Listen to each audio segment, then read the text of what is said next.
Olá, bem-vindo ao SET Experience Academy. Eu sou Patrícia Freire, especialista em regulatório da Globo e vice-coordenadora do Comitê de Tecnologia da SET. Nós estamos na trilha do regulatório e agora você vai acompanhar uma discussão sobre as assimetrias regulatórias entre os serviços de mídia. E para isso, nós convidamos o Rodolfo Salema, gerente de assuntos legais e institucionais da ABERT, Associação Brasileira de Emissoras de Rádio e TV. Obrigada, Rodolfo, por estar aqui com a gente. Olá, Patrícia. Gostaria de agradecer o convite, tá? E parabenizar a SET pelo projeto, SET Experience, que tem trazido nessa fase de discussão relevantes temas de alto nível, de extrema importância. Rodolfo, hoje se fala muito, das assimetrias regulatórias que os veículos de comunicação social tradicionais, como a TV aberta e a TV por assinatura, enfrentam em relação às novas mídias digitais, como os serviços over the top. O que é essa assimetria regulatória e qual o impacto dela para as atividades de rádio e TV? A assimetria regulatória, Patrícia, ela ocorre quando dois ou mais agentes econômicos atuam no mesmo mercado, né? E estão sujeitos a normas distintas, né? De maneira que alguns são favorecidos por benefícios ou então estão sujeitos a restrições e encargos menos severos do que outros agentes. E aí a gente faz uma pergunta, um questionamento, mas o rádio e a televisão, eles atuam no mesmo mercado que essas novas mídias digitais? Então, veja, a maioria das plataformas digitais, né, que hoje se autodenominam como empresas de tecnologia, na verdade, elas também são empresas de comunicação, né? Por quê? Quem distribui conteúdo, tá? Ainda que esse conteúdo seja de terceiro, e se remunera mediante publicidade, ele é sim um veículo de comunicação, né? As plataformas, elas fazem uma publicidade direcionada, né, com publicações onde tem o quê? O maior número de interação de pessoas, ou então, levando em consideração hábitos e preferências daquele usuário. Então, likes e compartilhamentos nada mais são do que a boa e conhecida audiência dos veículos tradicionais, né? Então, a conclusão que a gente chega é que atuam, né, tanto as plataformas digitais quanto os veículos de comunicação social, eles atuam sim no mesmo mercado de dois lados, né? Então, de um lado é a oferta de conteúdo, informação, entretenimento ao público, e do outro a gente tem a venda de espaços publicitários a anunciantes, que é o que rentabiliza, o que remunera essa atividade. Então, nas plataformas, via de regra, assim como no rádio e na TV, o usuário ele também não paga nada para ter acesso a determinado conteúdo. Mas, como o pessoal diz, o produto acaba virando o próprio usuário, né, da plataforma digital. Então, assim, são os dados dos usuários que são utilizados para direcionar aquela publicidade. E não é à toa que 90% das receitas dessas empresas de internet, elas resultam de publicidade, né? Então, veja, tanto as emissoras quanto as novas mídias são dependentes desse mercado de publicidade, né, de modo que, naturalmente, elas precisam ter regras equilibradas, né? Caso contrário, a gente estará criando vantagens competitivas entre agentes econômicos que concorrem no mesmo mercado de dois lados e, a rigor, eles são, sim, veículos de comunicação. Rodolfo, então, para a ABERT enquadrar esses novos players, as regras das empresas já estabelecidas, seria uma dos caminhos viáveis, ou diminuir essas amarras regulatórias existentes, promovendo uma maior liberdade de atuação para todas as empresas? Você poderia, por favor, ilustrar, né, alguns exemplos de regras que geram essa assimetria e que demonstram essa alta carga regulatória do setor de radiodifusão? Certo. Então, veja bem, Patrícia, a solução da regulação assimétrica, ela depende necessariamente de decisões políticas, decisões legais, né, que naturalmente acabam avançando de forma muito mais lenta do que a tecnologia. Então, é fato que a legislação não acompanha a inovação, né? E, além disso, os impactos que essa tecnologia traz, elas também levam algum tempo para serem compreendidos, né? E poderem serem refletidos num novo arcabouço regulatório, né, que também demanda aqui tempo de elaboração, discussão e aprovação. Enquanto isso, que daí é o grande problema, essa assimetria ela gera perdas importantes para as empresas que tradicionalmente já atuam no mercado, né? Por quê? Porque muitas vezes já elas estão totalmente sujeitas a uma regulação extremamente restritiva, ao passo que esses novos players eles se beneficiam de grande liberdade de atuação. Então, respondendo de forma mais direta a questão, é como falei anteriormente, é preciso ter um equilíbrio, né? Então, assim, de um lado, por que não criar regras mais simétricas a esses novos agentes? E do outro, que me parece o mais razoável, talvez na maioria dos casos, é desregulamentar as empresas que já atuam no mercado, né? Retirando aquelas amarras regulatórias que não fazem mais sentido e que limitam a competitividade. Se a gente pegar a legislação básica da radiodifusão, ela data da década de 60. É uma regulação extremamente restritiva e que foi criada, ela foi pensada com princípios e premissas daquela época, né? Onde nem sequer existia a internet, por exemplo. Então, na prática, é uma legislação que impõe à mídia tradicional um pesado ônus em termos financeiros, limita a receita dessas empresas e também impede algum tipo de inovação, né?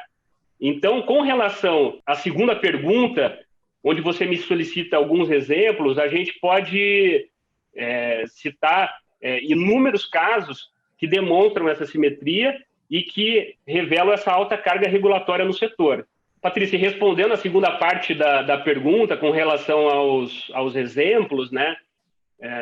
Se a gente começar pelo texto da Constituição, que de forma hierárquica é a maior norma que a gente tem hoje, existe uma vedação, né, específica aos veículos de comunicação social sobre a participação de capital estrangeiro nessas empresas. É o artigo 222 da Constituição.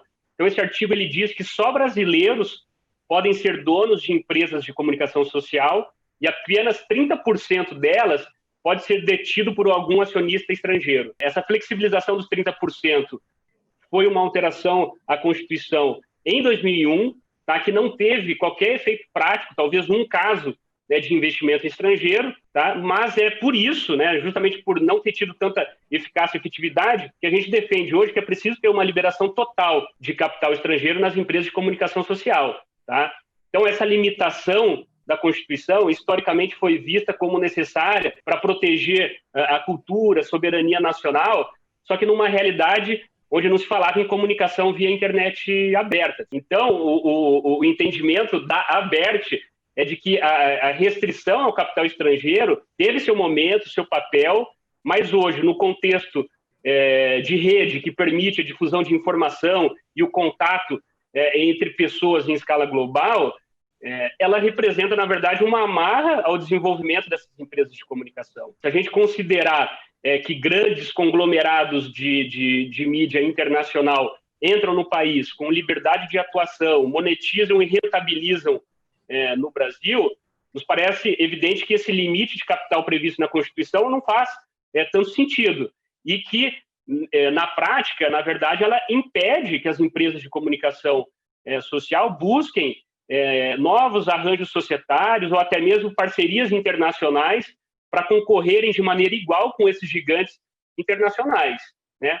Com relação a esse tema, existe uma proposta, né, de projeto de emenda à Constituição do deputado Eli Correia Filho, tá, no qual ele trata exatamente dessa liberação do capital estrangeiro nas emissoras de rádio, TV, jornais e revistas, né? Então, de fato, essa mudança, juntamente, por exemplo, com o fim do limite de outorga, seria o principal passo, né, para uma modernização mais ampla do ambiente legal de radiodifusão e correção dessas assimetrias. A gente pode pegar um exemplo nos Estados Unidos, da compra do Washington Post pela Amazon, né, que ilustra que essas fusões e aquisições no mercado de mídia, elas tendem a aquecer e tendem a fazer surgir novos modelos de negócio.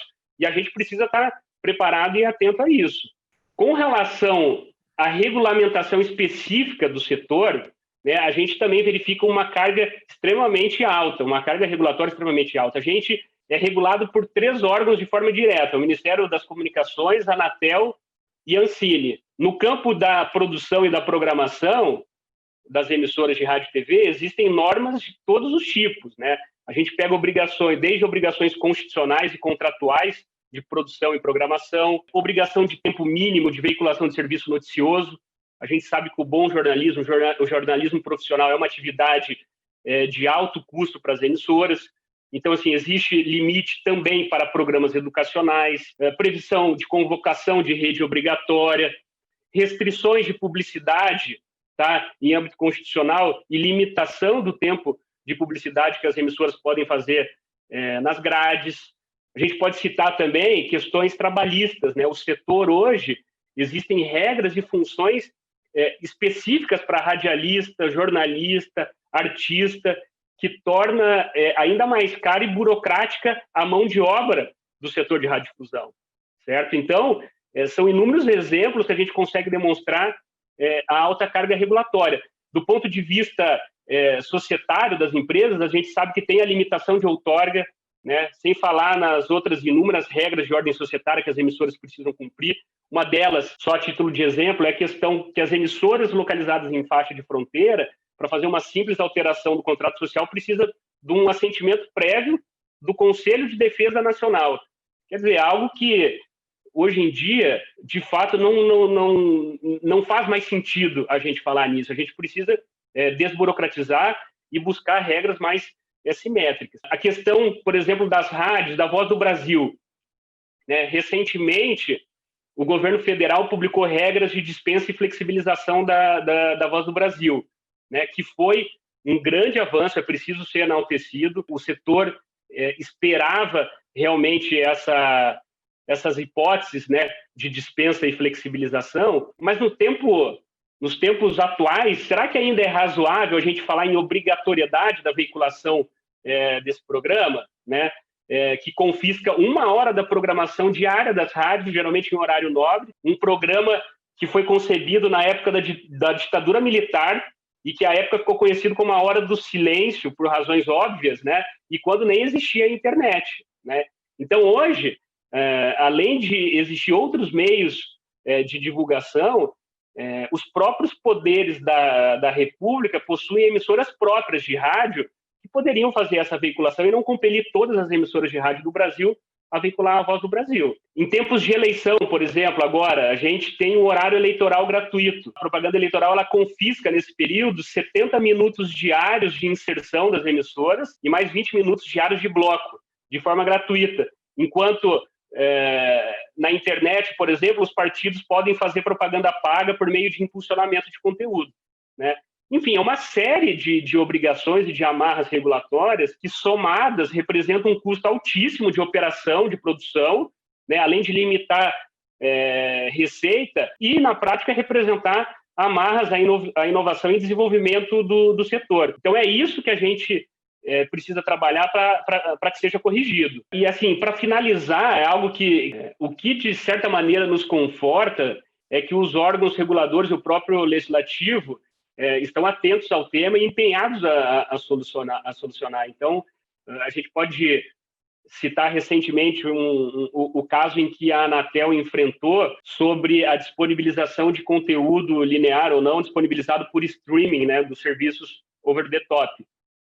E, na ocasião, a Anatel, analisando esse modelo de negócio, entendeu que eles não estão sujeitos, né, às restrições da Lei de Acesso Condicionado, que é a Lei de TV Fechada, porque não são efetivamente um serviço de acesso condicionado, e sim um serviço de valor adicionado, sobretudo porque não tem gerenciamento de rede. Então, assim, é uma decisão importante, porque foi uma oportunidade que a Anatel deu também às emissoras de criarem novos modelos de negócio sem aplicar amarras regulatórias, né, que pudessem, de repente, se valer de premissas antigas da Lei de Acesso Condicionado para um novo serviço que ainda está em desenvolvimento.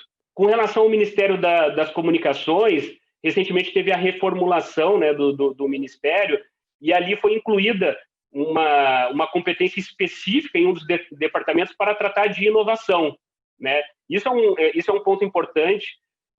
O próprio Ministério já publicou medidas no caminho, né, da correção dessas assimetrias recentemente, como a obrigatoriedade da incorporação do DTV Play nos televisores, a questão do canal de rede, o próprio caso de flexibilização e dispensa da Voz do Brasil, como mencionei. E mais recentemente, nesse caminho da desburocratização e correção das assimetrias, o próprio secretário de Radiodifusão do Ministério, Maximiliano, ele comentou, inclusive, num outro episódio aqui do Academy da SET, de que em 2021 será feito, né, um trabalho para se construir um marco legal da radiodifusão, né, com foco na simplificação das regras do setor. E mais recentemente ainda, né, foram publicadas as recomendações da OCDE sobre os serviços de telecomunicação e radiodifusão. Então, assim, o setor aguarda realmente com muita expectativa esse debate, né, essa reformulação da lei, espera que seja feita de forma transparente, com a participação ativa das emissoras, né, na construção dessa nova legislação, e que o foco realmente seja a correção das assimetrias para que a gente possa, né, construir uma regulação mais competitiva, igualitária e responsiva.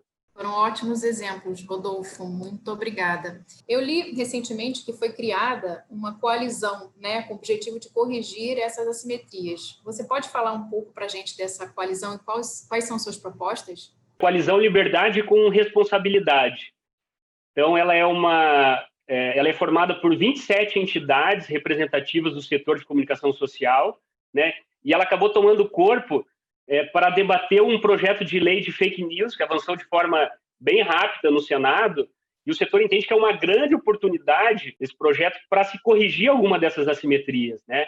Então, em linhas gerais, essa coalizão ela busca a valorização do jornalismo profissional, né? A criação de regras simétricas sobre publicidade e a prática responsável e transparente no combate às fake news, né? Nesse primeiro bloco, por exemplo, de publicidade, o que a coalizão defende? Que essas novas mídias digitais, né, por não se reconhecerem nem serem formalmente identificadas pelas autoridades como veículos de comunicação, elas acabam por ignorar diversas regras relativas à publicidade que as emissoras e os outros veículos de comunicação social elas seguem. Então, assim, se a publicidade ela tem o intuito de atingir o mercado brasileiro, me parece natural que elas devem seguir e respeitar as leis brasileiras, né? Sobretudo, leis de regras de proteção à livre concorrência, abuso de poder econômico e proteção de dados. Então, o que acontece? Muitas vezes a publicidade, o impulsionamento para a veiculação no ambiente digital no Brasil, às vezes é feito até mesmo fora do país, em moeda estrangeira, né? Às vezes com cartão internacional, e essa operação às vezes nem é alcançada pelo fisco e nem muito menos pela regulação do nosso país. Então é preciso corrigir, é preciso dar transparência, é preciso distinguir na internet o que é serviço noticioso, conteúdo noticioso, daquilo que é conteúdo impulsionado e publicidade. Recentemente, anunciantes do mundo inteiro aderiram àquele movimento civil independente, o Sleep Giants, né, e retiraram alguns investimentos em publicidade dessas plataformas digitais, justamente pela falta de política clara de remoção de conteúdo e de controle interno. Então, assim, em linhas gerais, esses grandes anunciantes não querem ver as suas marcas associadas à desinformação, a ódio, conteúdo negacionista e conteúdo nocivo publicado na internet. E quando a gente fala de desinformação, discurso de ódio, a gente puxa o gancho da responsabilidade, que é a outra frente que a coalizão atua. Então, assim, na visão da coalizão, é preciso, tá, que essas plataformas elas sejam corresponsáveis por danos decorrentes de conteúdos impulsionados na internet por meio da publicidade, né? Então, o que acontece na prática? As plataformas elas não possuem qualquer responsabilidade pelo conteúdo que divulgam. A gente vê a disseminação de fake news, o discurso de ódio, o ataque às instituições, as plataformas, elas não são responsabilizadas por isso. Muito embora elas acabem monetizando por meio de publicidade com esses conteúdos, né? Se a gente fazer um contraponto com as emissoras de rádio e televisão, existe uma responsabilidade editorial pelo conteúdo que divulga, né? As emissoras são responsáveis por isso. E se eventualmente elas veiculam algum conteúdo ilícito ou irregular, elas estão sujeitas ao pagamento de multa, suspensão de serviço ou até mesmo cassação da outorga. Então, isso sem falar em penalidade na esfera civil ou criminal. Então, é por isso que a bandeira da coalizão é a liberdade com responsabilidade, né? Muitas vezes as plataformas digitais dizem que não podem fazer curadoria de conteúdo, não podem ser responsabilizadas por isso, porque poderia, na prática, representar uma certa restrição à liberdade de expressão, uma espécie de censura prévia. Agora, a liberdade de expressão ela não pode ser confundida com a liberdade de viralização, ou liberdade de disseminar ódio, liberdade de desinformar, né? A toda liberdade existe o binômio da responsabilidade.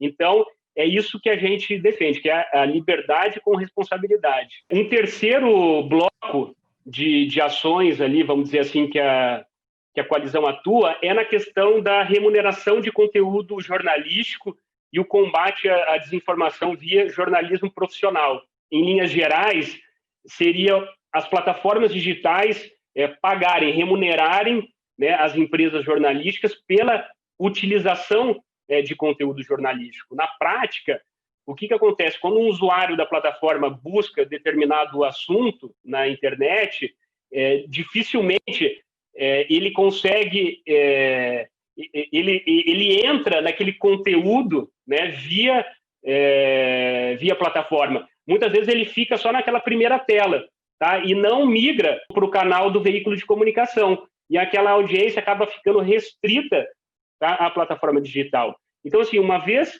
que a plataforma se vale daquele conteúdo para gerar audiência e gerar publicidade, que a gente tanto falou, é natural que eles remunerem os veículos de comunicação social pela utilização desse conteúdo. Então, assim, a coalizão, além dessa questão da remuneração, ela trabalha também com a premissa de que o jornalismo profissional é a peça-chave à desinformação. Só que para ter jornalismo, para ter liberdade de imprensa, a gente precisa que exista a imprensa, né? E o jornalismo de qualidade exige investimento. Então, é por isso que a gente defende que a utilização pelas plataformas de conteúdo jornalístico precisa ser remunerado. Se fala também, só para finalizar, viu, Patrícia, na criação de uma taxa, de uma contribuição que incidiria sobre as grandes plataformas digitais, né? Esse é um movimento global de defesa e fortalecimento do jornalismo, né? Então, basicamente, seria uma contribuição cuja destinação seria um fundo de apoio, né, ao jornalismo. Então, só para concluir, em linhas gerais, né, a atuação e correção desses pontos referentes à publicidade, responsabilidade das plataformas e remuneração de conteúdo noticioso, elas são fundamentais para a gente diminuir as assimetrias regulatórias também, né, existentes entre esses veículos de comunicação. Perfeito.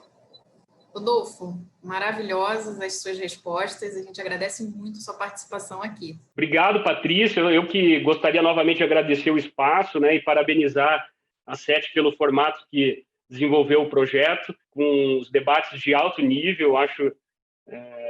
Espero que o nosso bate-papo aqui no Academy possa servir como provocativa mesmo, né, para a gente poder debater cada vez mais esse tema da assimetria regulatória, com todos os atores envolvidos, tanto do setor privado como do setor público, né, e que a gente possa realmente avançar na criação de um ambiente mais simétrico e com maior liberdade de atuação para os veículos de comunicação social.